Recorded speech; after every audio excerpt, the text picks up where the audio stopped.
Hello guys, नमस्कार, आदाब, सत श्री अकाल, जय हिंद, जय भारत। मैं आपको एक छोटा सा एक टॉपिक लेके आया हूँ आपके लिए। आईवीसी कोलैप्स इज़ गुड और बैड।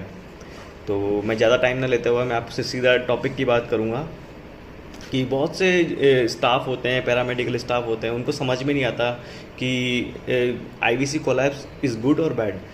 डॉक्टर्स आते हैं, डॉक्टर्स बोलते हैं आईवीसी कोलैप्स कर गई, तो कभी तो वो उनको लगता है कि ये लाइफ थ्रेटनिंग कंडीशन है, और कभी बोलते हैं कि आईवीसी कोलैप्स मोर देन 50%। तो उनको लगता है कि सर क्या कह रहे हैं, कि आज सही है या गलत है, मतलब कहना क्या चाह रहे हैं। तो डॉक्टर्स और फिजिशियन और कार्डियोलॉजिस्ट को तो अच्छे से पता चल जाता है कि एक्चुअल में बात हो क्या रही है, पर बहुत से स्टाफ है उनको नहीं पता चलता है।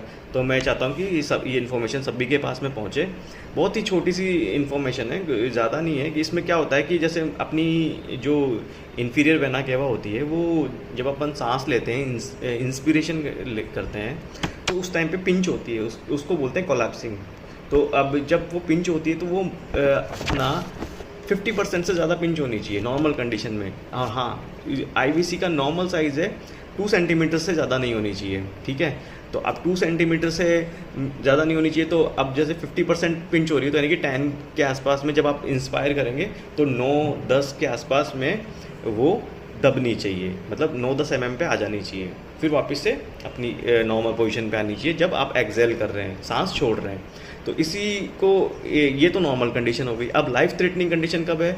जब पेशेंट की जो आईवीसी है वो एक तो 2 सेंटीमीटर से अबव चली गई, ठीक है।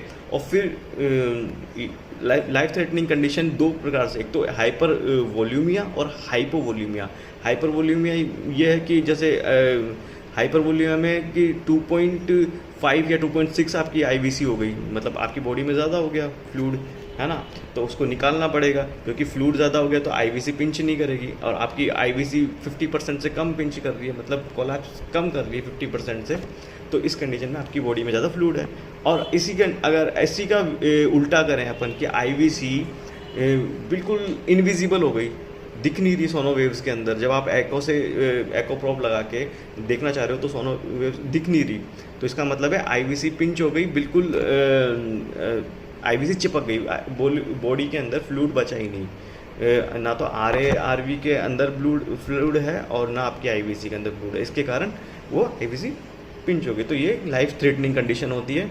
और इसी के जस्ट अपोजिट आप, मैंने जैसे पहला बताया आपको कि हाइपर वॉल्यूमिया, यानी कि आपकी आईवीसी में ज़्यादा ब्लड आ गया है, आपकी बॉडी में ज़्यादा ब्लड है, आरआरवी में ज़्यादा प्रेशर हो गया है, जो कि 5 से ऊपर होता है, तो वो हाइपर वॉल्यूमिया में